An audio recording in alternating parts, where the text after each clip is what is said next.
Assalamu alaikum wa rahmatullahi wa barakatuh. So it's been a while since we checked in on the progress of the US proxy war to destabilize Europe. Let's see how it's going. So here's what's been happening on the streets of Europe. In Austria, in the Netherlands, in the Czech Republic, in Poland, in Italy, in France, in the UK, and yes, in Germany.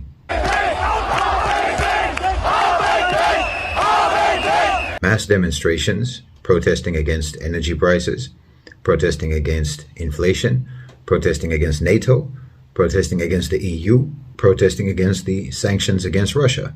Protests in Germany at the end of last month were calling for the reopening of the Nord Stream 1 and 2 pipelines, but of course, shortly thereafter, both pipelines were irreparably damaged by what apparently was sabotage, which many suspect was committed by the United States.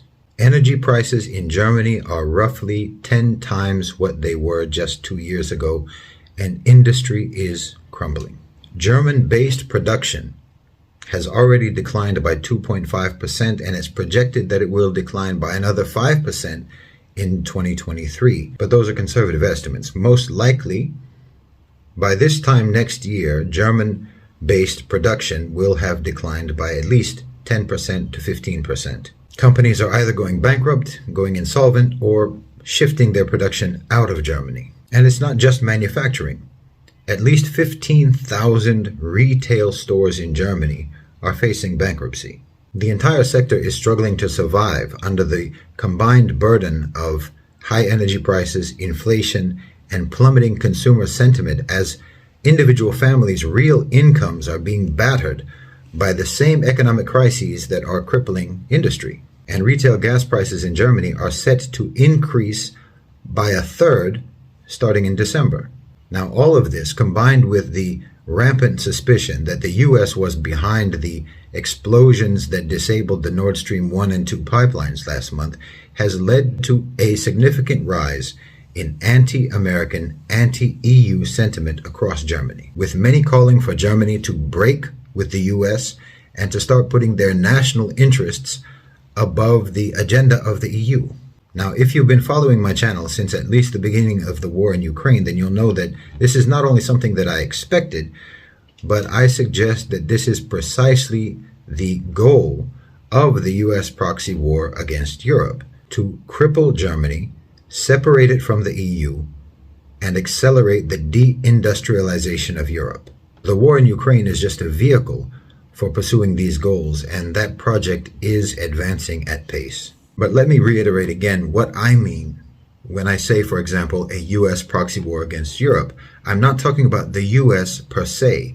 I'm talking about America's economic, political, and military power being used as an instrument by the owners and controllers of global financialized capital. And this is a class of people who float above nationalities. You have to know that the elites of any nation or of every nation constitute their own nation, separate and distinct and apart from their countrymen. That's why you can have someone like Wolfgang Schäuble scolding the German people for whining about high energy prices and telling them, just burn candles at home and wear 2 sweaters if you're cold. And it's why you can have Liz Truss, the current Prime Minister of the UK, meeting with hedge fund managers the day before she announces her budget. And those hedge fund managers then being able to make millions and millions of dollars by shorting the British pound the moment she announces her plan to destroy the British economy. The owners and controllers of global financialized capital have captured the governments of the Western world. The United States just happens to be the most powerful weapon that they have with which to advance their agenda, but that agenda is by no means in the interests of the American people or the American nation. It is for the sake of their own nation, the nation of elites, and that is a nation that has no nationality. Empire today is not state-based, it's state-assisted, but it is an empire of capital. Because look, when, for example, Saudi Arabia and OPEC cut oil production last month, that was a blow to the US and to Europe, but it was not a blow to the owners and controllers of capital. BlackRock, for instance, the largest asset management firm in the world, owns significant shares of Aramco, and they even have the controlling share in an Aramco subsidiary. So Mohammed bin Salman outsmarted Joe Biden, but he didn't outsmart Larry Fink. And that's what needs to start happening. See, we need to understand this. This needs to be clear in everyone's mind. When we're talking about the unipolar world, or we're talking about global hegemony, the reality is that this only applies to private sector power.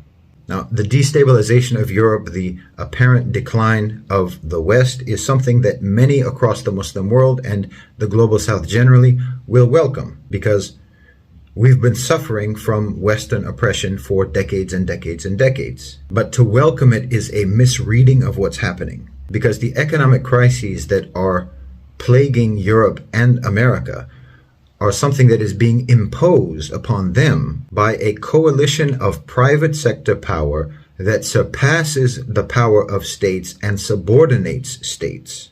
It is the unipolar power in the world today. And just because they are choosing to throw Western populations under the bus, that does not mean for a moment that they're going to leave us alone. The decline of the West does not benefit us. Just because the same powers that have been attacking us for decades are attacking them now, that doesn't help us. Those powers are still intact, and they will continue to prey upon us the same as they always have, unless we resist them. Know that the destruction of small and medium-sized enterprises in the West, in Europe, in America, and the deluge of bankruptcies that will inevitably occur in the next few months just constitutes power consolidation, a process that advances monopolization by the biggest players. Insofar as colonialism and imperialism were historically enforced through military might and resisted through armed struggle, today resistance needs to primarily be economic and carried out in the private sector through the pursuit of solidarity between Muslim nations and across the global South generally, between the BRICS nations, and regional cooperation, trade cooperation, and economic relations. It needs to be carried out through the vigilant protection of economic sovereignty and independence, and as much as possible, decoupling regional and national economies from Western economies, companies, and financial institutions. Any country in the Muslim world or in the global South that has an over-reliance on trade with any single large Western economy, that needs to be diversified and replaced with greater trade and investment with a larger number of maybe smaller partners in Africa, in Asia, in the Middle East, and in Latin America. Countries like Malaysia and Indonesia, for instance, should explore greater trade relations with countries like Argentina, Bolivia, and Chile, the so-called lithium triangle. If isolated, each of our countries will be targeted for our resources, and without solidarity and support from each other, we will be unable to resist being swallowed by the empire of capital. Jazakumullahu khairan wa assalamu alaikum.